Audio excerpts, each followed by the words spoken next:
So now we are going to learn about revenue maximizing aspects of a monopoly firm.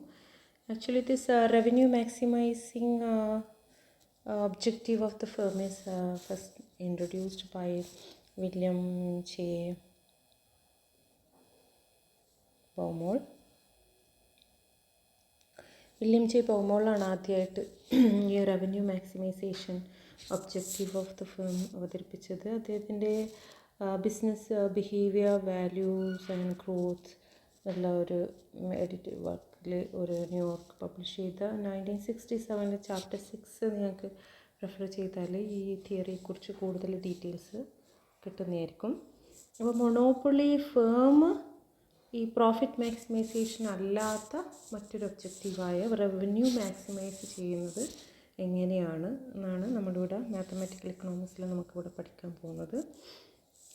We all know that almost all the traditional firms, they have an objective of profit maximization. Other than profit maximization, there are different optimization objectives followed by a particular firm, like revenue maximization, then Williamson's and Maris model, managerial theories, they all highlight different types of objectives, like managers in the utility maximize ചെയ്യുക, അവരുടെ ഡിസ്കഷണറി powers maximise ചെയ്യുക, അങ്ങനെയുള്ള പലതരത്തിലുള്ള objective ഉണ്ട്. അപ്പോൾ അത് profit maximisation കൂടാതെ അതുപോലെ വരുന്ന വേറൊരു തിയറിയാണ് വില്യം ജെ പൗമോൾ അവതരിപ്പിച്ച revenue maximising objective of the firm എന്ന് പറയുന്നത്. അപ്പോൾ ഒരു മൊണോപ്പൊളിസ്റ്റ് അദ്ദേഹം ഈ ഒരു ഒബ്ജക്റ്റീവ് ഫുൾഫിൽ ചെയ്യുമ്പോൾ എന്തൊക്കെ കാര്യങ്ങളാണ് ചെയ്യുന്നതെന്നാണ് നമ്മളിവിടെ പഠിക്കാൻ പോകുന്നത്. അപ്പം this objective, that is revenue maximization, is become realized only when the firm already achieved a minimum acceptable profit ആണ്. അതായത് അവർക്കൊരു മിനിമം ലെവല് ഒരു പ്രോഫിറ്റ് കിട്ടിക്കഴിഞ്ഞാൽ മാത്രമേ അവരുടെ ഈ സെയിൽസ് മാക്സിമൈസേഷൻ അല്ലെങ്കിൽ റവന്യൂ മാക്സിമൈസേഷനെ കുറിച്ച് അവർ ചിന്തിക്കുകയുള്ളൂ. അപ്പോൾ ഇവിടെ ഒരു കൺസ്ട്രെയിൻഡ് ഓപ്റ്റിമൈസേഷൻ ആണെന്ന് പറയാം. അതായത് പ്രോഫിറ്റ് എന്തായാലും നെഗറ്റീവ് പ്രോഫിറ്റ് വന്നുകൊണ്ട് അല്ലെങ്കിൽ പിന്നെ ലോസ് വന്നുകൊണ്ട് ഒരാളും അദ്ദേഹത്തിൻ്റെ റവന്യൂ മാക്സിമൈസ് ചെയ്യാൻ ശ്രമിക്കില്ല. അപ്പോൾ അവർക്കൊരു minimum acceptable profit in order to satisfy all the people who are associated with that firm, അത് ഷെയർ ഹോൾഡേഴ്സോ അല്ലെങ്കിൽ അതിൻ്റെ ഓണേഴ്സോ അവരൊക്കെ സാറ്റിസ്ഫൈ ചെയ്യാൻ പറ്റുന്ന ഒരു മിനിമം പ്രോഫിറ്റബിൾ ലെവൽ അവർ അച്ചീവ് ചെയ്ത് കഴിഞ്ഞാൽ മാത്രമാണ് അവർ പിന്നെ സെയിൽസ് അതുപോലെ റവന്യൂ മാക്സിമൈസ് ചെയ്യാൻ വേണ്ടിയിട്ട് ശ്രമിക്കുന്നത്. ഒരു most of the leading firms adopt this strategy to maximise sales. അതായത് അവരുടെ പ്രോഡക്റ്റ് എല്ലാ സ്ഥലത്തും എത്തിക്കണം, അതുപോലെ എല്ലാവരുടെയും കൺസംഷൻ ബാസ്ക്കറ്റിൽ നമ്മുടെ പ്രോഡക്റ്റ് എത്തിക്കണം എന്നുള്ള തരത്തിൽ എല്ലാ കോർണർ ഓഫ് രാജ്യങ്ങളിലായാലും എല്ലായിടത്തും ആ ഒരു പ്രോഡക്റ്റ് അതിൻ്റെ സെയിൽസ് വ്യാപനം എന്നുള്ളത് ചില ഫേമുകളുടെ ഒബ്ജക്റ്റീവ് തന്നെയാണ്. അപ്പോൾ നമ്മൾ ഇതിനെക്കുറിച്ച് നമുക്ക് ഡീറ്റെയിൽസിലേക്ക് പോവാം. സോ അതർ ദാൻ പ്രോഫിറ്റ്, സാധാരണ നമ്മൾ പ്രോഫിറ്റ് എന്ന് പറയുമ്പോൾ profit is the difference between revenue and cost ആണ്. പക്ഷെ ഇവിടുത്തെ ഒബ്ജക്റ്റീവ് എന്ന് പറയുന്നത് പ്രോഫിറ്റ് മാക്സിമൈസേഷൻ അല്ല. Objective is to maximise revenue ആണ് മാക്സിമൈസ് ചെയ്യുന്നത്.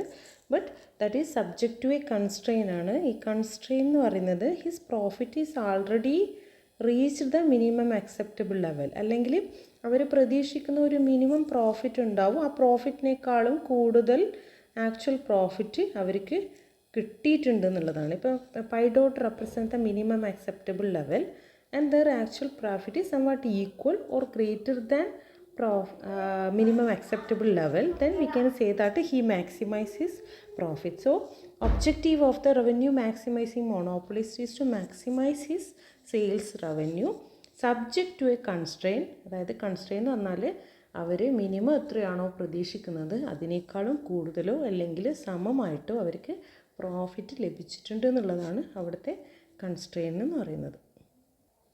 സോ ഇവിടെ monopolist he follows a constrained optimisation ആണ്.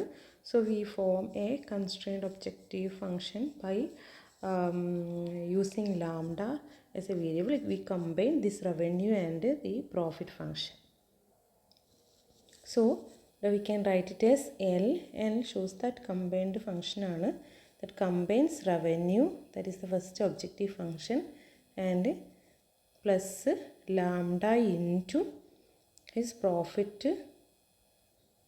is greater than or equal to pi dot is the constraint. ഇത് രണ്ടും കൂടി ചേർന്നുകൊണ്ട് ഒരു constraint optimization function ആയിട്ട് ഇവിടെ എഴുതുന്നു. Then we can expand this constraint function. Constraint function നമുക്ക് expand ചെയ്യാം. അതായത് profit is equal to revenue minus cost ആണ്. Then that is equal to pi dot എന്നുള്ള രീതിയിൽ എഴുതാം. അതായത് constraint function പറയുന്നത് R of Q minus C of Q, that should be equal to pi dot. So we will write this function by taking on one side. നമുക്കിതിനെ lambda ഉപയോഗിച്ചുകൊണ്ട് combine ചെയ്തിട്ട് എഴുതാം. അതായത് L is equal to R of Q plus lambda into R of Q, because profit ഇവിടെ pi is equal to R of Q minus C of Q ആണ്. Then minus pi dot എന്നുള്ള രീതിയിൽ നമ്മളിതിനെ combine ചെയ്തിട്ട് എഴുതാം. Then next we can derive the first order condition for the revenue maximizing monopolist. dL by dQ is equal to 0. That is equal to, symbolically we represent as margin revenue as R dash Q plus ഇവിടെ lambda എന്ന് പറഞ്ഞിട്ടൊരു variable അവിടെ നിൽക്കുന്നുണ്ട്. Then differentiate again revenue with respect to quantity, that is margin revenue, R dash Q. The next cost with respect to quantity, that is margin cost. Then here pi dot is a constant, so it will vanish by taking the differentiation. So this is the first order condition. Again there is one more variable, because this is a constraint optimization. We used lambda as a variable to combine the revenue and profit aspect. Then usually lambda represent the it is the efficiency of money that shows lambda by lambda. And here dL by d lambda is equal to 0 is the second first order derivative.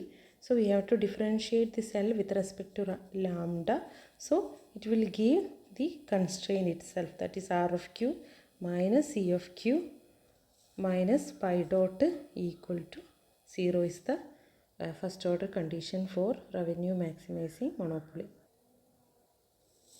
So ഇതിൽ നമുക്ക് ഈ ഒന്നാമത്തെ ഇക്വേഷനിൽ ഒരു solution നമുക്ക് കിട്ടാൻ വളരെ ബുദ്ധിമുട്ടാണ്. രണ്ടാമത്തെ ഇക്വേഷനിൽ നമുക്ക് സോൾവ് ചെയ്തുകൊണ്ട് നമുക്ക് ഈ ഒരു മാക്സിമം റവന്യൂ കണ്ടുപിടിക്കാവുന്നതാണ്. ഫോർ എക്സാമ്പിൾ നമ്മളിപ്പോൾ ആൾറെഡി നേരത്തെ പറഞ്ഞുകൊണ്ടിരുന്ന ഒരു എക്സാമ്പിൾ തന്നെ എടുക്കാം. അതായത് price is equal to 100 minus 4Q and cost is equal to 50 plus 20Q. We can find the revenue maximizing monopoly condition of the producer, that is L is equal to 100Q minus 4Q square, that is his revenue function, plus lambda into, here revenue is equal to 100Q minus 4Q square minus his cost ഇവിടെ minus 50 minus 20Q ആണ്.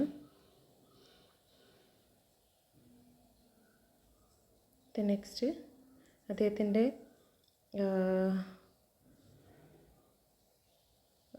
Minimum acceptable profit നമ്മളിവിടെ എഴുതിയിട്ടില്ല. Minimum acceptable profit we can denote it as 334. അതായത് ഈ ഫേമിനെ സംബന്ധിച്ചിടത്തോളം അവർക്ക് minimum ആയിട്ട് ആവശ്യമുള്ള പ്രോഫിറ്റ് 334 ആണെന്ന് അവരാദ്യം നിജപ്പെടുത്തുവാണ്. അപ്പം നമുക്ക് ആ ഒരു എമൗണ്ടും കൂടെ അവിടെ കുറക്കുന്നുണ്ട്.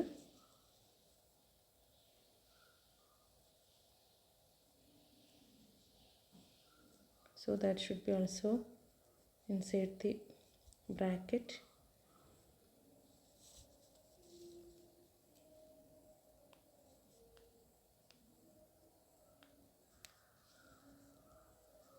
$20Q minus 334. നമുക്കതിനെ ഡിഫറൻഷ്യേറ്റ് ചെയ്യാം. dL by dQ equal to 0, that is equal to 100Q minus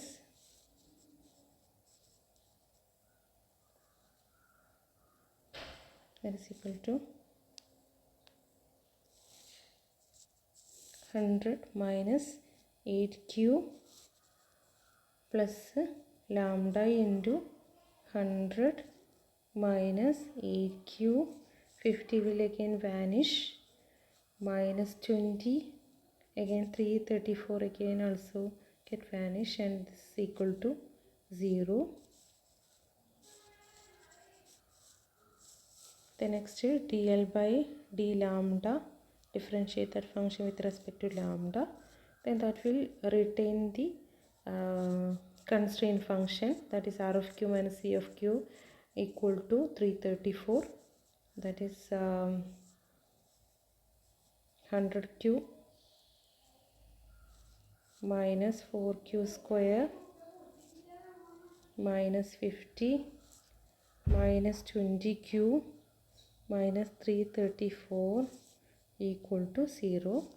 We can solve this equation by taking the difference between 100q and 20q. 100q and 20q is equal to 80q minus 4q square, then minus 50 and minus 334 is equal to minus 384 equal to 0. That is the second order condition.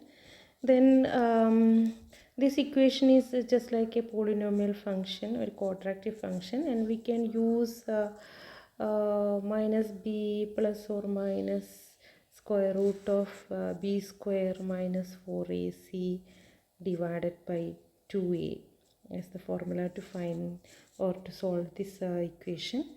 Then we can also reduce this equation into minimalistic form by differentiating this equation, dividing this equation by using minus 4.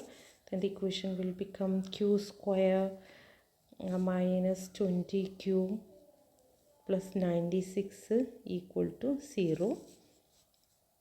So by solving this equation, by applying this formula, we will get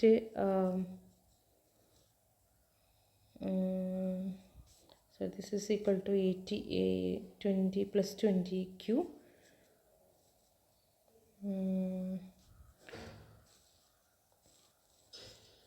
Let's see, it's again minus q square minus 20q plus 96. That means we divided the entire equation by using minus 4. So by applying this formula, we'll get minus 20 plus or minus square root of b square means 400 minus 384 whole divided by 2.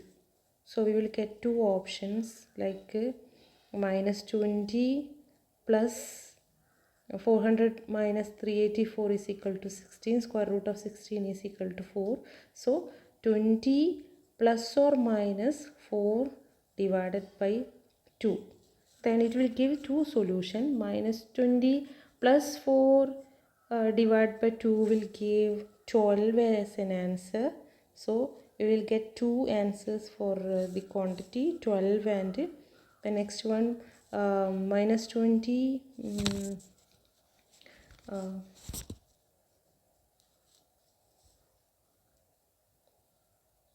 minus 20 is equal to here it's minus is equal to plus. That is again from a mistake from my side. That is 20 plus or minus 4 divided by 2.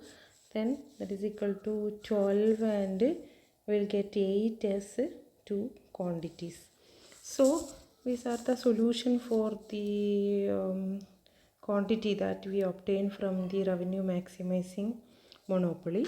Then again we can move on to the theory by using the diagram. This is the theory that highlighted by William J. Baumol. ബോമോൾ പറഞ്ഞിരിക്കുന്നത് total revenue and total cost equal ആവുന്ന point, അതായത് ഈ ഒരു പോയിൻ്റിൽ നമ്മുടെ profit ഫങ്ഷനാണ് ഇവിടെ കാണിച്ചിരിക്കുന്നത്. Profit function 0 ആയിരിക്കും. അതായത് ടോട്ടൽ റവന്യൂ ടോട്ടൽ കോസ്റ്റും ഈക്വൽ ആവുന്ന പോയിൻ്റിൽ, ഈ ഒരു പോയിൻ്റിൽ ഇവിടെ പ്രോഫിറ്റ് 0 ആയിരിക്കും. ദെൻ നെക്സ്റ്റ് പ്രോഫിറ്റ് ഏറ്റവും മാക്സിമം ആവുന്ന പോയിൻ്റ്, അതായത് ഈ ഒരു കേർവിൽ പ്രോഫിറ്റ് ഏറ്റവും മാക്സിമം ആവുന്ന പോയിൻ്റ് ഈ ഒരു പോയിൻ്റാണ് പ്രോഫിറ്റ് മാക്സിമം ആവുന്നത്. ആ ഒരു സമയത്ത് revenue, this is the revenue function and this is the cost function. ഈ റവന്യൂ കോസ്റ്റും തമ്മിലുള്ള ഡിഫറൻസ് ഏറ്റവും മാക്സിമം ആവുന്ന പോയിൻ്റാണ് ശരിക്കും പ്രോഫിറ്റ് മാക്സിമം ആവുന്നത്.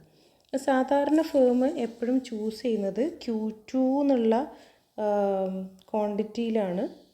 ഈ Q2 എന്നുള്ള ക്വാണ്ടിറ്റിയിലായിരിക്കും സാധാരണ ഒരു ഫേം അദ്ദേഹത്തിൻ്റെ പ്രോഫിറ്റ് മാക്സിമൈസ് ചെയ്യുന്നത്. നേരെ തിരിച്ച് ഇവിടെ objective of the producer is to maximise his revenue ആണ്. റവന്യൂ മാക്സിമൈസ് ചെയ്യുക എന്നുള്ള ഒബ്ജക്റ്റീവാണ്. പക്ഷെ അവിടെ അദ്ദേഹത്തിൻ്റെ കൺസ്ട്രെയിൻ ഫുൾഫിൽ ചെയ്യും വേണം. അതായത് ഇവിടെ പൈ ഡോട്ട് എന്ന് പറയുന്നതാണ് അദ്ദേഹത്തിൻ്റെ മിനിമം അക്സെപ്റ്റബിൾ പ്രോഫിറ്റ് ലെവൽ പറയുന്നത്. അപ്പോൾ 2 പോയിൻറ്റിൽ അദ്ദേഹത്തിൻ്റെ മിനിമം അക്സെപ്റ്റബിൾ പ്രോഫിറ്റിന് മാച്ചാവുന്ന തരത്തിൽ അദ്ദേഹത്തിൻ്റെ ആക്ച്വൽ പ്രോഫിറ്റ് ലെവൽ വരുന്നുണ്ട്. ഇതാണ് ഒരു പോയിൻ്റ്. മറ്റൊരു പോയിൻ്റ് ഈ ഒരു പോയിൻ്റാണ്. അപ്പോൾ ഈ 2 പോയിൻ്റ്, അതായത് Q1 and Q3 level of ക്വാണ്ടിറ്റിയിൽ his actual profit line, this is the actual profit line, then this is his minimum acceptable profit line. അപ്പോൾ ഇത് രണ്ടും ഈക്വൽ ആവുന്ന 2 ക്വാണ്ടിറ്റി Q1 ആൻഡ് Q3 2 ക്വാണ്ടിറ്റികളാണ്. അപ്പോൾ ഈ 2 ക്വാണ്ടിറ്റികളിലാണ് അദ്ദേഹത്തിൻ്റെ കണ്ടീഷൻ ഫുൾഫിൽ ചെയ്യുന്നത്. അതായത് he will try to maximise his revenue subject to a constrain that his actual profit is greater than or equal to pi ഡോട്ടാണ്. അപ്പം ആക്ച്വൽ പ്രോഫിറ്റ് പിന്നെ minimum acceptable പ്രോഫിറ്റിന് equal ആവുന്ന 2 പോയിൻറ്റുകൾ എന്ന് പറഞ്ഞാൽ Q1 ആൻഡ് Q3 പോയിൻറ്റുകളാണ്. അപ്പോൾ ഈ 2 പോയിൻറ്റുകളും അദ്ദേഹം കമ്പയർ ചെയ്യുമ്പോൾ സാധാരണ ഞാൻ നേരത്തെ പറഞ്ഞു, അതായത് ഇവിടെ പ്രോഫിറ്റ് മാക്സിമൈസിങ് മൊണോപ്പൊളിയുടെ പിന്നെ പോയിൻ്റ് എന്ന് പറയുന്നത് Q2 ആണ്, അവിടെയാണ്. പക്ഷേ ഇദ്ദേഹത്തിൻ്റെ ഒബ്ജക്റ്റീവ് അതല്ല. ഇദ്ദേഹത്തിൻ്റെ ഒബ്ജക്റ്റീവ് സെയിൽസ് മാക്സിമൈസ് ചെയ്യുക അല്ലെങ്കിൽ മാക്സിമം ക്വാണ്ടിറ്റി മാർക്കറ്റിൽ എത്തിക്കുക എന്നുള്ളതാണ്. അപ്പം ഇവിടെ റവന്യൂ മാക്സിമൈസ് ചെയ്യുന്ന പോയിൻ്റ് എന്ന് പറഞ്ഞാൽ Q3 എന്ന് പറയുന്ന പോയിൻ്റാണ് അദ്ദേഹത്തിനെ സംബന്ധിച്ചിടത്തോളം റവന്യൂ മാക്സിമം ലഭിക്കുന്നത്. അതുകൊണ്ട് Q1 Q3 എന്നുള്ള 2 പോയിൻറ്റിൽ വെച്ചിട്ട് അദ്ദേഹം Q3 എന്നുള്ള പോയിൻ്റായിരിക്കും അദ്ദേഹം സെലക്ട് ചെയ്യുക. കാരണം ആ പോയിൻ്റിലാണ് അദ്ദേഹത്തിൻ്റെ പ്രോഫിറ്റ് മിനിമം അക്സെപ്റ്റബിൾ ലെവലിൽ എത്തിച്ചേരുകയും ചെയ്തിട്ടുണ്ട്, പിന്നെ അതുപോലെ മാക്സിമം റവന്യൂ അദ്ദേഹത്തിന് കിട്ടുകയും ചെയ്തിട്ടുണ്ട്. അപ്പോൾ നമുക്ക് ഈ തന്നിരിക്കുന്ന നമ്മളിപ്പോൾ സോൾവ് ചെയ്ത് കിട്ടിയ നമ്മളുടെ 2 പോയിൻറ്റുകൾ, അതായത് ഒന്ന് 12 ക്വാണ്ടിറ്റി 12ഉം ഒന്ന് ക്വാണ്ടിറ്റി 10 ആവുന്ന ഒരു കേസ്. അപ്പോൾ അദ്ദേഹത്തിൻ്റെ ക്വാണ്ടിറ്റി 8 ആവുന്ന ഒരു പോയിൻ്റ് ഈ ഒരു പോയിൻ്റാണ്. അദ്ദേഹത്തിൻ്റെ ക്വാണ്ടിറ്റി 12 ആവുന്ന പോയിൻ്റ് ഈ ഒരു പോയിൻ്റാണ്. അപ്പോൾ ഈ 2 പോയിൻറ്റുകളിലും ഈ ഒരു പോയിൻറ്റിൽ അദ്ദേഹത്തിന് പ്രോഫിറ്റ് മാക്സിമൈസിങ് കേസാണ് വരുന്നത്. പ്രോഫിറ്റ് മാക്സിമൈസിങ്ങിൽ അദ്ദേഹത്തിൻ്റെ ക്വാണ്ടിറ്റി എന്ന് പറയുന്നത് 10 ആണ്. അദ്ദേഹം അവിടെ 350 രൂപയാണ് അദ്ദേഹത്തിന് കിട്ടുന്ന പ്രോഫിറ്റ്. പക്ഷേ അദ്ദേഹത്തിന് ഇവിടെ ഈ ഒരു കേസിൽ അദ്ദേഹത്തിന് പ്രോഫിറ്റ് 300 നേരത്തെ നമ്മൾ പറഞ്ഞിട്ടുണ്ട്. അതായത് പ്രോഫിറ്റ് അദ്ദേഹത്തിന് മിനിമം അക്സെപ്റ്റബിൾ ലെവൽ എന്നുള്ള രീതിയിൽ അദ്ദേഹത്തിന് 334 രൂപ മാത്രമേ അദ്ദേഹത്തിന് ആവശ്യമുള്ളൂ. ഇതാണ് അദ്ദേഹത്തിൻ്റെ മിനിമം അക്സെപ്റ്റബിൾ പ്രോഫിറ്റ് എന്ന് പറയുന്നത്.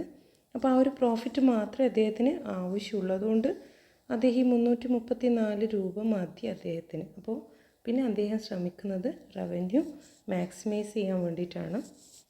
അപ്പോൾ അദ്ദേഹത്തിൻ്റെ റവന്യൂ അദ്ദേഹത്തിൻ്റെ revenue is equal to price multiplied by quantity ആണ്.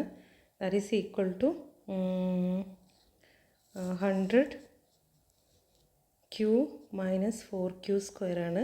Q ഈസ് ഈക്വൽ ടു 12 എന്നുള്ളതാണ് അദ്ദേഹം സെലക്ട് ചെയ്യുന്നത്.